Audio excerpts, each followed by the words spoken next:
जय हिंद साथियों, exam day पर आपका फिर से स्वागत है। तो आज एक हम नई क्लास की श्रृंखला शुरू करने जा रहे हैं। इसमें आपको जीके जीएस यानी कि जो आपकी मैथ रीजनिंग के अलावा जो जीएस पोर्शन बचता है उसकी कंप्लीट तैयारी आपको इस सेशन में देखने को मिलेगी। तो इसकी एक प्लेलिस्ट बना दी जाएगी। इसमें रोज़ एक मोस्ट इम्पोर्टेंट क्लास आपके लिए इस पर मिलने वाली है, ठीक है। और आज इसमें लेकर आया हूँ मैं आपके लिए भारतीय संविधान के सभी महत्वपूर्ण अनुच्छेद, यानी कि क्लास 1 में आपको सभी अनुच्छेद देखने को मिलेंगे। इससे बाहर कोई भी अनुच्छेद किसी भी एग्जाम में, ये सभी परीक्षाओं के लिए महत्वपूर्ण है। किसी भी एग्जाम में इससे बाहर जो है आपके अनुच्छेद देखने को नहीं मिलेंगे, ठीक है। तो आइए बिना देरी करे शुरू करते हैं। इसमें पहला अनुच्छेद नंबर 1, संघ का नाम और राज्य क्षेत्र, यानी कि आपसे पूछ लिया जाएगा संघ का नाम और राज्य क्षेत्र किस अनुच्छेद के अंतर्गत आते हैं, तो अनुच्छेद 1। फिर आता है अनुच्छेद 3, तो नए राज्यों का निर्माण और वर्तमान राज्यों के क्षेत्रों, सीमा और मौजूदा राज्यों के नाम परिवर्तन, यानी कि आपसे पूछ लिया जाएगा कि नाम परिवर्तन या सीमा परिवर्तन जो होते हैं राज्यों के, वो किस अनुच्छेद के अंतर्गत आते हैं, तो वो आते हैं अनुच्छेद 3 के अंतर्गत, ठीक है। इसके बाद है अनुच्छेद 13 के अंतर्गत क्या आता है, मौलिक अधिकारों को असंगत या उनका अल्पीकरण करने की विधियों के बारे में, यानी कि इन अल्पीकरण की विधियों के बारे में किस अनुच्छेद के अंतर्गत बताया गया है, तो अनुच्छेद 13 के अंतर्गत। कानून के समक्ष समता कौन से अनुच्छेद के अंतर्गत है, तो अनुच्छेद नंबर 14 के अंतर्गत, ठीक है। इस प्रकार से आप इनको याद कर लेंगे। ये मैंने सभी महत्वपूर्ण अनुच्छेद लिए हैं। ये आपके किसी भी एग्जाम में आप बैठ जाइएगा, इससे आपको 2 से 3 क्वेश्चन जरूर देखने को मिलेंगे। तो आज की क्लास जो है आपने अगर लास्ट तक देख ली तो आपके 2 से 3 क्वेश्चन हर एग्जाम में सही होने वाले हैं, ठीक है। तो क्लास में बने रहिएगा।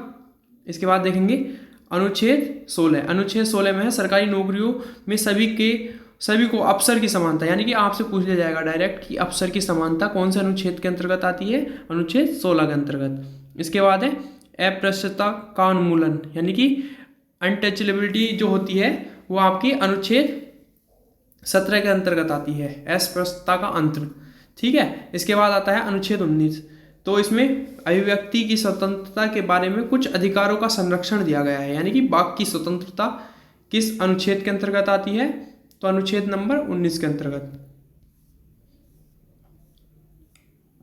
इसके बाद अगला अनुच्छेद आता है अनुच्छेद नंबर 21, प्राण एवं दैहिक स्वतंत्रता का संरक्षण, यानी कि प्राण और दैहिक स्वतंत्रता का संरक्षण किसमें आता है, अनुच्छेद 21 में, यानी कि आपको जीवन जीने का अधिकार जो है आपको अनुच्छेद 21 के तहत। और आपको जैसे कि लव मैरिज, यानी कि ये जो भी आपके जीवन से रिलेटेड हैं, आपके अधिकार हैं, जीने के अधिकार, तो वे सभी अनुच्छेद 21 के अंतर्गत आते हैं।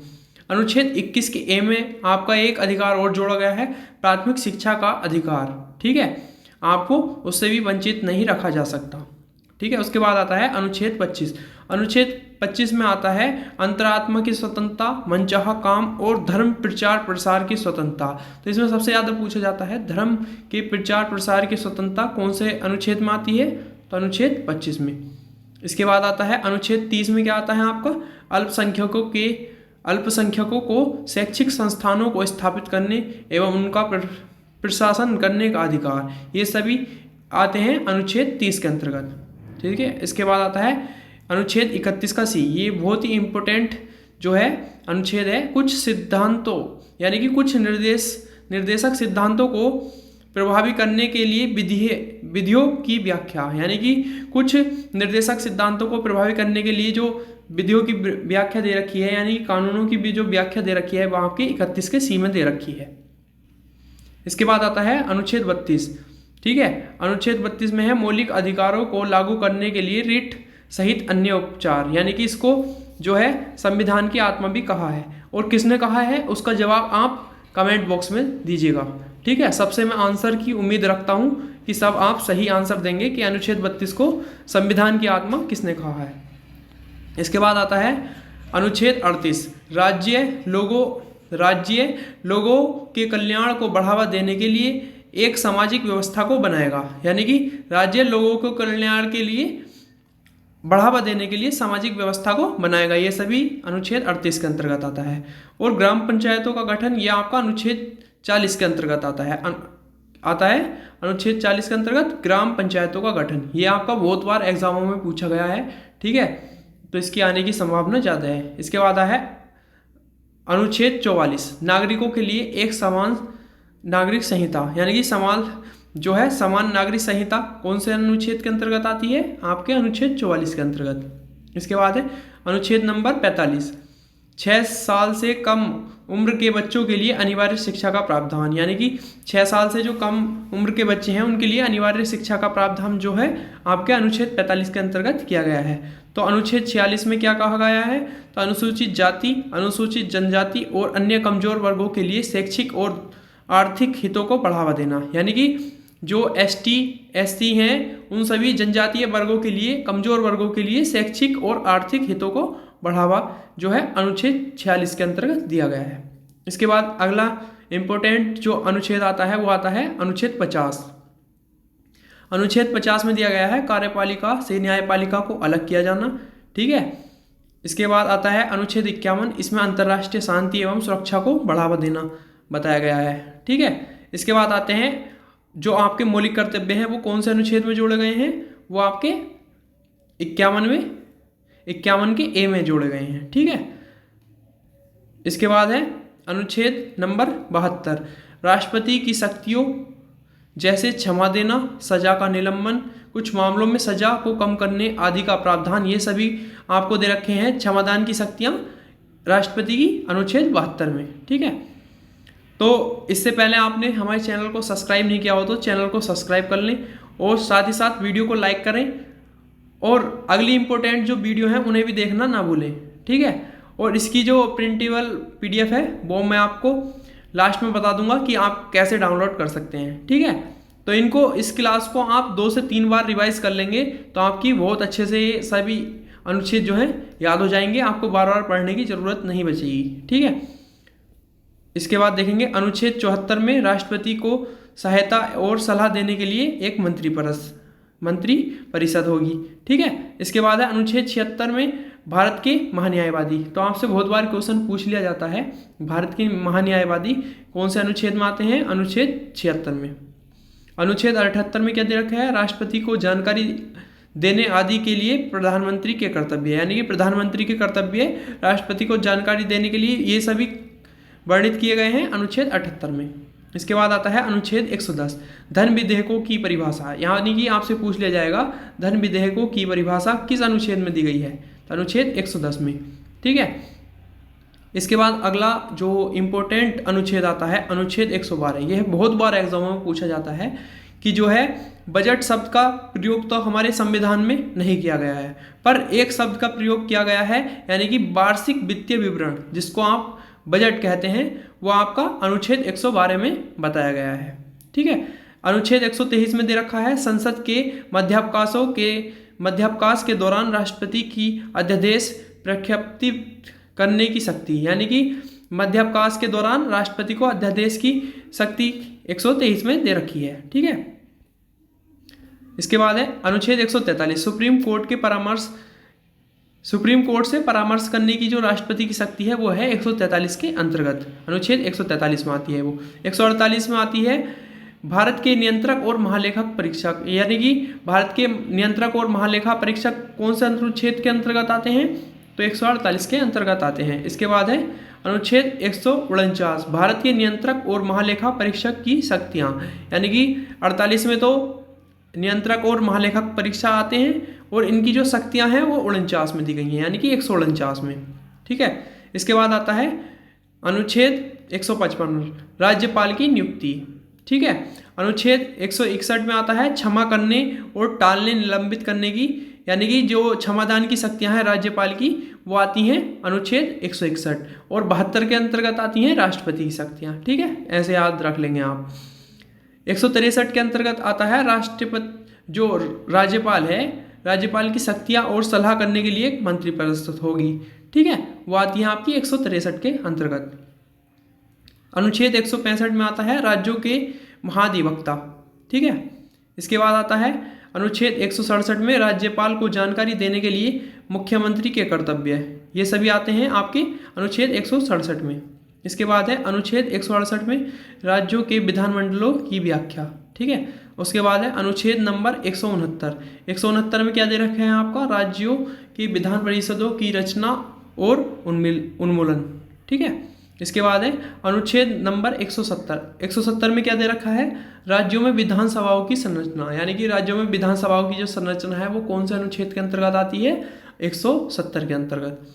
171 में क्या आता है, तो राज्यों में विधान परिषदों की संरचना, यानी कि 70 में विधानसभा और 71 में विधान परिषदों की संरचना, और 72 में आती है, 172 में आपकी राज्य विधानमंडलों की अवधि। ठीक है, इसके बाद आता है अनुच्छेद 173, राज्य विधानमंडल की सदस्यता के लिए योग्यता, यानी कि राज्य विधानमंडल की जो सदस्यता के लिए योग्यता है वो आपकी 173 अनुच्छेद के अंतर्गत आती है।